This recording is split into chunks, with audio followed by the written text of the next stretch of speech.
যার পীর ও মুর্শিদ নাই ওটা হলো শয়তান। ওটা হলো কি? সোজা বলেন, এটা কি? শয়তান দুইটা সূরাতে থাকে, একটা মানুষের সূরাতে, একটা জিনের সূরাতে। সূরা নাস বলছে মিনাল জিন্নাতি ওয়ান নাস। শয়তান দুই শ্রেণী, একটা মানুষ শয়তান, একটা জিন শয়তান। তো মানুষ শয়তানগুলো তাড়াতাড়ি চিনতে পারবেন। যারা বলেন পীরের দরকার কি, কিসের আবার পীর, কিসের আবার দরগা মাজার, এই ধরনের যারা কিসের প্রশ্ন উত্থাপন করবে, চিনতে কোনো অসুবিধা হবে না। এটা ইসলাম ধর্মের আলোকে মানুষ শয়তান। এই শয়তানের গায়ে যদি পাঞ্জাবি থাকে তাও শয়তান, শয়তানের গায়ে যদি শার্ট থাকে, গেঞ্জি থাকে তাও শয়তান। ওই শয়তানের সাথে ইসলামের সম্পর্ক। এই শয়তানরা নেতৃত্ব দিচ্ছে মাজার ভাঙ্গ। কি ভাঙ্গ? কেননা শয়তানের মাজার হবে না, শয়তানের বাপ দাদাদের মাজার নাই, সুতরাং মাজার থাকলে শয়তানের গা জ্বলে। সুতরাং শয়তানের ফতোয়া হলো এটা। আমরা ইসলামের প্রাথমিক যুগ থেকে শুরু করে পর্যন্ত সমস্ত আম্বিয়া আলাইহিস সালামদের রওজা আছে, যত বুজুর্গানে দিন পীর মাশায়েখ ওলি আউলিয়া আছে ওনাদের মাজার আছে। আমরাও কেউ যদি মারা যাই হয়তোবা অট্টালিকা হবে না, হয়তোবা সেই ইয়ে হবে না, আমরা মানুষকে কবর দেই। মুসলমানরা গেলে কি দেই? কবর দেই না? তো কবর যখন মানুষ জিয়ারত করে তখন ওটার নাম মাজার হয়ে যায়। মুসলমান মাটি দিলে কি দেয়? কবর দেয়। তো কবর যদি কেউ যায় জিয়ারত করে তখন এটার নাম কি হয়ে যায়? মাজার হয়ে যায়। তো মুসলমানের জিয়ারত সারা জীবন চলবে, সুতরাং মাজার হয়ে যাবে, মাজার অটোমেটিকলি হয়ে যাবে। আর ওদের মাজার নাই, তো আমাদের একটা প্রশ্ন জাগে যে ভাই যেখানে জিয়ারত করলে মাজার হয়ে যায় তো সেটা তো সরানো সম্ভব না, সেটা ইসলামে এলাও, এবং ইসলামের এটা একটা ঐতিহ্যশালী জায়গা। মাজার শরীফ ইসলামের একটা গুরুত্বপূর্ণ স্থান। আল্লাহ বলছেন ইন্না রাহমাতাল্লাহি কারীমুম মিনাল মুহসিনিন। আল্লাহ বলেন আমার মুহসিনদের কাছে আমার রহমত। তো মুহসিন তো চিন্তা হলে একটু সময় লাগে।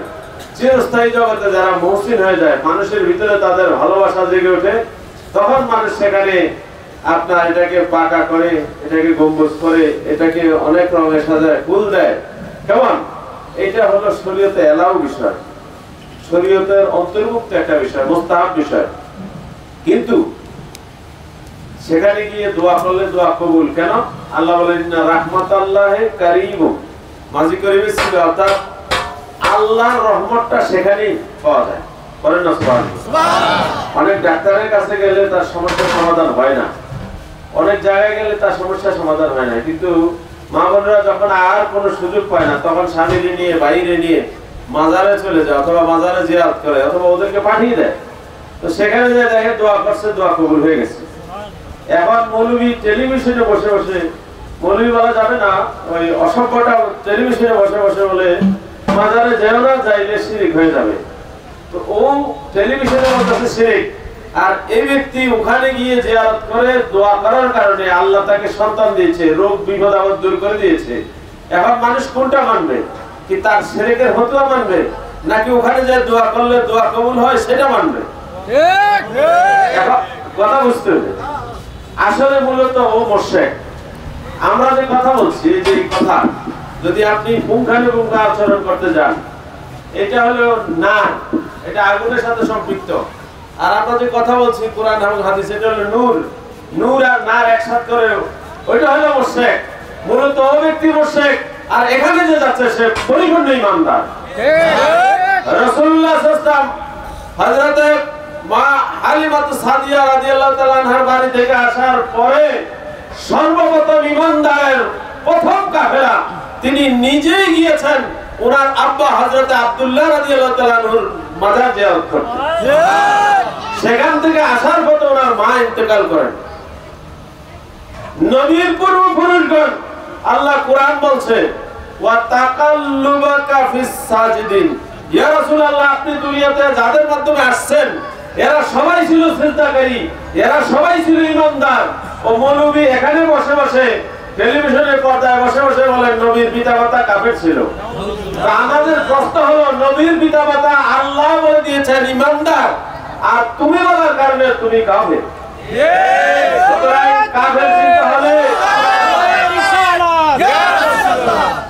কাফের চিন্তা হলে মাদ্রাসা মসজিদে যেতে হবে না। এখন আর টেলিভিশনে অন করলে মোবাইল খুললে বোঝা যায় রাসূলুল্লাহর সাথে বিয়াদবি করা মানেই হলো তার জন্মে সমস্যা আছে, তার ঈমানে সমস্যা আছে। ওই ঈমান ইসলামের ভাষে ইহুদি এবং নাসারাদের, ইহুদি এবং কাফের কুফারদের বংশধর এজেন্ডা। আমরা এদেশে হিন্দু যারা আছে তারা আমাদের ভাই, তারা যতক্ষণ পর্যন্ত আমাদের ধর্মে না আসবে ততক্ষণ পর্যন্ত তারা হিন্দু। তারা কি হিন্দু? তাদের সাথে আমাদের মুআমালা অর্থাৎ ব্যবসা বাণিজ্য যা আছে এগুলো চলবে, কিন্তু দ্বীনি কাজ, ধর্মীয় কাজ চলবে না। ঠিক আছে? ওদের জন্য ওরা আমাদের সাথে ব্যবসা বাণিজ্য করবে, কিন্তু ওদের ধর্মীয় কাজ আমাদের সাথে করবে না। এটা হলো ওনার ধর্মের জন্য উনি, আমাদের ধর্মের জন্য আমরা। ঠিক আছে না? উনি আমার কোরআন পড়লে ওনার সওয়াব হবে না। কেন? উনি ইসলাম ধর্মের সিস্টেম অনুযায়ী উনি পবিত্র না। উনি কি না? পবিত্র না। আমি ওনার গীতা পড়লে আমার কোনো সওয়াব হবে না। কথা বুঝতে পারছি? তো সব ধর্মের মানুষ, সব চরিত্রের মানুষ, সব পেশার মানুষ আপনার একই সাথে জীবন যাপন করবে। এটার নাম হলো দারুল আমান। এটার নাম কি? দারুল ইসলাম। ধর্মের রাষ্ট্র তিন প্রকার: দারুল ইসলাম, দারুল আমান, দারুল হরব। তথাকথিত ধর্মীয় অঙ্গনে যারা বিভ্রান্তি সৃষ্টি করে তাদের একজন গুরু ঠাকুর আজ থেকে প্রায় 100 বছর আগে সে বলছিল ভারতীয় উপমহাদেশ দারুল হরব, অর্থাৎ এটা কাফেরের রাষ্ট্র। ভারতীয় উপমহাদেশকে বলছিল, তখন বাংলাদেশ হয় নাই, পাকিস্তান হয় নাই, বলছে এটা ভারতীয় উপমহাদেশ, বলছে দারুল হরব। দারুল হরব বলার পরে এই আপনাদের মতো কিছু মুসল্লিরা গেল একজন হুজুরের কাছে, ওনার নাম হলো ইমাম আহমদ রাজা খান ফাজিলে বেরলভী। উনি আহলে সুন্নাত ওয়াল জামাতের একজন ইমাম। ওনার কাছে গিয়ে বলল, হুজুর এরা তো এই কথা বলছে, এখন আমাদের সমস্যা, আমাদের অবস্থান কি? কারণ দারুল হরবের মধ্যে মুসলমানরা প্রকাশ্যে আযান দিতে পারবে না, জুমার নামাজ পড়তে পারবে না, অর্থাৎ মুসলমানের কাজ গোপনে গোপনে করবে এবং বিধর্মীদের টাকা দিয়ে এটা জিয়ে রাখবে, জিজিয়া দিয়ে থাকবে। তো আলা হযরত আজিমুল বরকত ইমামে আহলে সুন্নাত শাহ আহমদ রাজা খান ফাজিলে বেরলভী বলেছেন এই ফতোয়া ভুল। এটা কি ভুল? এটা হলো দারুল আমান। দারুল আমান মানে নিরাপত্তার রাষ্ট্র। এখানে সবাই আপন আপন ধর্ম নিজস্ব সগৌরবে পালন করবে। বলেন সুবহানাল্লাহ। বাড়ি রবিউল আউয়াল আপনারা কি সরল আসতে পালন করছেন না জোরে পালন করছেন? আরো জোরে করবেন, আরো জোরে। নবীজি দুনিয়াতে তাশরীফ আনছে, এটা খুশি না বেজার? নবীর মিলাদ যাকে যারা মানবে না তারা মুশরিক। মিলাদ নাই, মিলাদ নাই আল্লাহ। আল্লাহর কি নাই? মিলাদ নাই। কেননা আল্লাহ লাম ইয়ালিদ ওয়া লাম ইউলাদ। লাম ইয়ালিদ, আল্লাহ জন্ম দেন না আর কারো থেকে জন্মগ্রহণ করেন নাই। সুতরাং মিলাদ আল্লাহর জন্য নাই। যারা মিলাদ মানুষকে শিরক বলবে মূলত তারা মুশরিক। ইসলাম ধর্মের দুষ্টু, ইসলাম ধর্মের লেবাসে যারা দুষ্টামি করে এদের পরকাল তো নাই, ওই দুনিয়াও নাই। এদের একটা দুষ্টু রাসূলুল্লাহ সাল্লাল্লাহু আলাইহি ওয়াসাল্লামের সামনে বিয়াদবি করেছিল, নাম বলবো না, তার কবর হয়েছে এখন তাদের ছাত্রদের টয়লেটখানার সামনে। রাসূলুল্লাহর এক দুশমন বলেছিল মাজার ভেঙে ফেলবো, ওর পা কেটে ফেলতে হয়েছে। রাসূলুল্লাহর দুশমন। আপনাদের হাতে মোবাইল আসেনি? কাদের হাতে স্মার্ট মোবাইল আছে বলেন তো? হ্যাঁ, আপনারা দেখেন এখন নেটে সার্চ দেন। দুইজন গেলেন, একজন বন্ধু গেলেন আরেকজন গভর্নর সহ যে মাজার জিয়ারত করতে। কি জিয়ারত করতে গেছে? তো গভর্নর বন্ধু উনি বলতেছেন যে আরে আমার বন্ধুর লগে গেছে, না পারতে যা দাঁড়াইছে।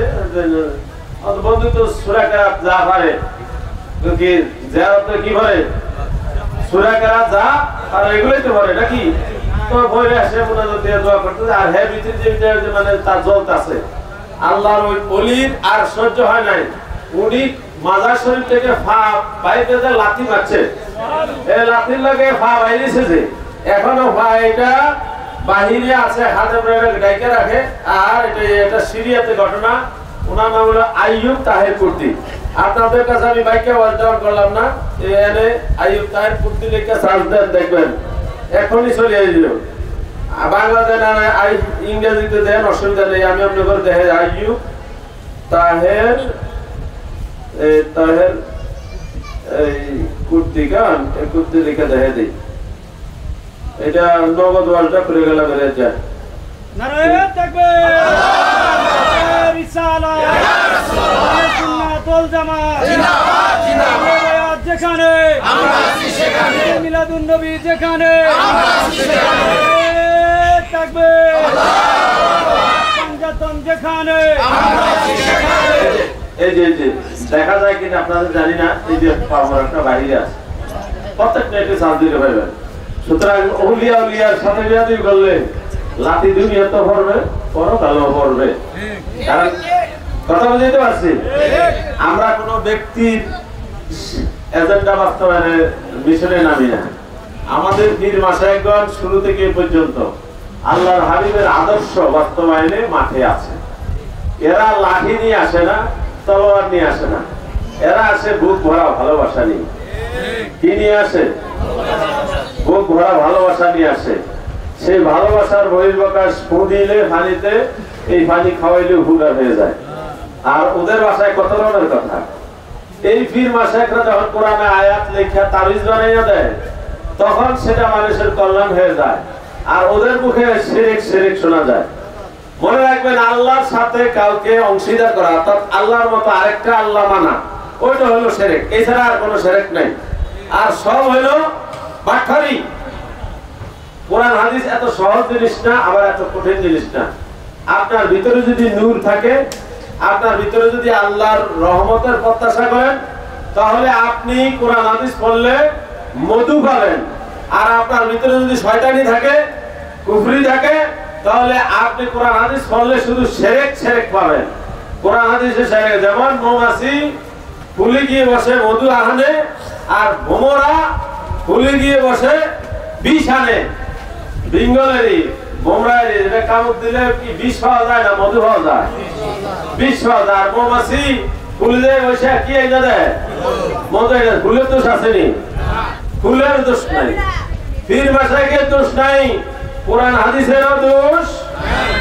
বুঝছেন ও বড় ইহুদি খ্রিস্টানদের দালালি করার জন্য কোরআন আয়াত খোঁজে আর হেন কোন একটা গিফট লাগাইতে পারেনি এটা চেষ্টা করে সে কিন্তু তার এই চেষ্টাটা বেশি দিন থাকে না এখন মিডিয়ার যুগ আমি শুধু আপনাদেরকে এতটুকুই বলি হুজুর পাক সাল্লাল্লাহু আলাইহি মিলাদের ব্যাপারে আর নিয়ামতুল কুবরা আলাল আলম এর মধ্যে অনেকগুলো হাদিস এনেছেন তার মধ্যে একটা হাদিস সিদ্দিক আকবর রাদিয়াল্লাহু তাআলা এইভাবে বলেছেন যে মান আনফাকা দিরহামান আলা কিরাআতি মাউলিদিন নবী সাল্লাল্লাহু আলাইহি সাল্লাম কানা রাফিকু ফিল জান্নাহ তিনি বলেছেন যে কেউ যদি এক দিরহাম পরিমাণ ঈদ মিলাদুন নবী সাল্লাল্লাহু আলাইহি উদযাপনে খরচ করে সে জান্নাতে আমার বন্ধু হিসেবে থাকবে সুবহানাল্লাহ বুঝতে পারছি এখন এটাকে কেউ এক একজন এক এক রকমের করব অনেকে হাদিসকে জাল বলে মনে রাখবেন রাসূলুল্লাহ সাল্লাল্লাহু আলাইহি ওয়াসাল্লামের কোন হাদিস জাল নাই কেউ যদি হাদিসকে জাল বলে মনে রাখতে হবে তার জন্ম জাল আর কি জাল জন্ম জাল দুই নম্বরই জন্ম তার রাসূলুল্লাহ সাল্লাল্লাহু আলাইহি ওয়াসাল্লামের কোন হাদিস জাল নাই মুহাদ্দিসিনে কেরাম যে কথাগুলো বলছেন সেটা হাদিসকে কেন্দ্র নয় সেটা বর্ণনাকারীকে কেন্দ্র করে অর্থাৎ নবীজির কথাটা কে শুনছেন এরপরে কে শুনছেন এরপরে কে শুনছেন এই এদের কথা বলতে গিয়া যাই একটা কথা অনেকেই জানেন এটা শক্তিশালী মত একটা কথা দুই তিন জনে জানেন এটা একটু দুর্বল আর একটা কথা একজনই জানেন তাহলে এটা একটু বেশি দুর্বল কিন্তু রাসূলুল্লাহ সাল্লাল্লাহু আলাইহি ওয়াসাল্লামের যে কথাটুকু বাণীটুকু হাদিসটুকু এটা দুর্বল নয় এইটাকে যারা দুর্বল বলে এইভাবে যারা হাদিসকে কলঙ্কিত করে ওরা রাসূলুল্লাহ সাল্লাল্লাহু আলাইহি ওয়াসাল্লামের গা মোবারকে শরীর মোবারকে আঘাত করার জন্য চেষ্টা করে ওরা ইসলামের দুশমন ওদের একটা সিম্পটম আছে, ওরা আয়াত তেলাওয়াত করার পরে সাদাকাল্লাহুল মাওলানাল আযীম ওয়া সাদাকা রাসূলুহুন নাবিয়ুল কারীম পড়ে না। যারা সাদাকাল্লাহুল মাওলানাল আযীম পড়ে ওয়া সাদাকা রাসূলুহুন নাবিয়ুল কারীম পড়ে না, বুঝতে হবে ওদের সাথে ওদের কোনো গ্রাম থাকতে পারে না। আমার এটা বাংলা অর্থ হলো আল্লাহ সত্য বলেছেন, রাসূলও সত্য বলেছেন। কেউ যদি বলে আল্লাহ সত্য বলেছেন, রাসূল বলেন নাই, তখন বোঝা যাবে সে আল্লাহর রাসূলের পক্ষের লোক না, আল্লাহর পক্ষের লোক না, বিপক্ষের লোক। এখানে পক্ষের জন্য একটা জাস্ট পাঞ্জাবি আর টুপি দাড়ি-টাড়ি লাগাইয়া আইছে, এটা একটা বেশ ঢুকে দেওয়ার জন্য। এজন্য তেলাওয়াত করতে হলে কোরআন শরীফের শেষেও আছে সাদাকাল্লাহুল মাওলানাল আযীম ওয়া সাদাকা রাসূলুহুন নাবিয়ুল হাবিবুল কারীম। কোরআনে পাকে ওয়া সাদাকা রাসূল নাবিয়ুল কারীম বললে হবে, নবীর নামটা নিলেই হবে। বলেন না সুবহানাল্লাহ। আল্লাহ সত্য বলছেন, রাসূল সত্য বলছেন, এটুকু যে বলবে আমরা তার সাথে আছি। আর যে এটুকু বলবে না তাকে আস্তিক বলবো, মুসলিম বলবো না। সাদাকাল্লাহুল মাওলানাল আযীম বললো তাকে আস্তিক বলবো, ওয়া সাদাকা রাসূলুন নাবিয়ুল কারীম বলবে তো মুসলিম বলবো। আমি আর কথা না বেরিয়ে আমাদের অত্যন্ত প্রিয় মানুষ দরবারে সাইফিয়ার সাজ্জাদানসিন হযরত কারাম যেটা বলবেন আমরা সেটাই শুনবো। আরেকটি কথা আপনাদেরকে বলি, আমাদের এই দেশ হিন্দু, বৌদ্ধ, খ্রিস্টান সকল ধর্মের সকল মানুষের দেশ। আমরা কারো ক্ষতি করব না, কারো অকল্যাণের চিন্তা করব না, কারো বাড়ি ঘরে ব্যবসা বাণিজ্যে আগুন দেওয়া, হামলা করা, কাউকে মেরে ফেলা, কাউকে আঘাত করা, এগুলো আমরা করব না। আমাদের সাথে না মিললেও তার সাথে আমি প্রয়োজনে কথা বলবো না, কিন্তু তার ক্ষতি করব না। মনে রাখতে হবে সমস্ত কিছু আল্লাহ দেখেন। কে দেখেন? আল্লাহ। আমি যদি কারো অকল্যাণের চিন্তা করি আমার অকল্যাণ হয়ে যাবে, আমি যদি কারো খারাপের চিন্তা করি আমাদের খারাপ হয়ে যাবে। আমরা কারো অমঙ্গল চিন্তা করবো না, কারো অকল্যাণ চিন্তা করবো না, কারো ক্ষতি চিন্তা করবো না, কারো মাথায় বাড়ি দেওয়ার চিন্তা করবো না। যদি করেন অটোমেটিকলি আল্লাহ তো হকের হাকিম, তিনি আপনার ক্ষতি করে ফেলবেন। সুতরাং আল্লাহর হাত থেকে বাঁচতে হলে, আল্লাহর ধরা থেকে বাঁচতে হলে আমাদের ভিতর এবং বাহির, মন এবং মুখ, এই দুইটাকে সোজা করতে পারে। এই দুইটাকে কি করতে হবে? সোজা করতে হবে। ভিতরে শয়তানি রাখা যাবে না, মুখে মিথ্যা বলা যাবে না, আল্লাহ ও আল্লাহর হাবিবের গুণগান করতে হবে। এই যদি আমাদের মিশন হয়, দুজাহানও দামি, পরকালেও দামি। আল্লাহ আমাদেরকে কবুল করো।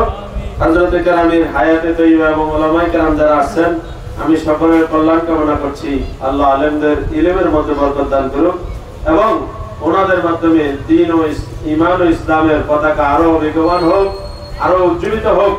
আপনারা আলেম ওলামাদের সাথে সুসম্পর্ক রাখবেন, ভালোবাসবেন দিলের মধ্যে, কেমন? আর মাঝে মাঝে কিছু পয়সা টয়সা খরচ করেন হুজুর করেছে, চাটা খাওয়াইয়েন, মুরগা টুরগা দিয়ে কিনে টিনে দিয়ে দিয়ে হুজুর কই যাবেন, যদি কবাই যাবো তাহলে মুরগা ঢেলে যান, হ্যাঁ বস্ত্র কিনে দিবেন, মাছ টাছ কিনে দিয়ে দিবেন হুজুর হাতের মধ্যে, কেমন? পাঠাত লই যাবো, খাই শক্তি হবো, এই শক্তি দিয়া কোরআন হাদিস পড়বো, পড়াইবো, মানুষের বলবো এখানে সোয়াব আপনারটা কিন্তু অটোমেটিকলি আপনার আমল নামে যাইতে থাকবো। বুঝেছে? আসেন কথা খান, কথা বুঝছেন? মানে সবটাই লাগবো, শুধু একটা হলে হইতো না, কেমন? আলেম ওলামা ফির মাশায়েখদেরকে মুরগি আরো বাড়াই দিবেন, মাছটা সারা বাড়াই দিবেন, কথা হচ্ছেন না? নিজের সন্তানদেরকে খাওয়াবেন, বাপ মাকে অবশ্যই। কিছু শয়তান আছে আবার বাপ মার প্রতি খেয়াল রাখে না, সাবধান। আল্লাহ হাবিব বলছেন রেদা রাব্বি রেদা ওয়ালিদাইন, পিতা মাতার সন্তুষ্টি আল্লাহ সন্তুষ্টি। বাপ মা যদি কয় হ্যাঁ আমার কোন জায়গায় যা ঠান্ডা হয়ে গেছে আমার পুত্রের এই আচরণটা, তাইলে আল্লাহ কিন্তু খুশি হয়ে যায়, কথা বুঝেছে? তো আল্লাহর খুশি পাইতে হলে পিতা মাতার সাথে ভালো ব্যবহার করতে হবে, ভালো সম্মান জানাতে হবে। আমাদের পিতা মাতার প্রতি আমরা যাতে শ্রদ্ধাশীল থাকি, সন্তান সন্ততি ভাই বোনদের প্রতি যাতে আমরা স্নেহশীল থাকি, আমাদেরকে যাতে আল্লাহ জাহানের কামিয়াবি বিধান করে। আমার কথা এখানে খান্ত করছি। আমার আসসালামু আলাইকুম। আলহামদুলিল্লাহ।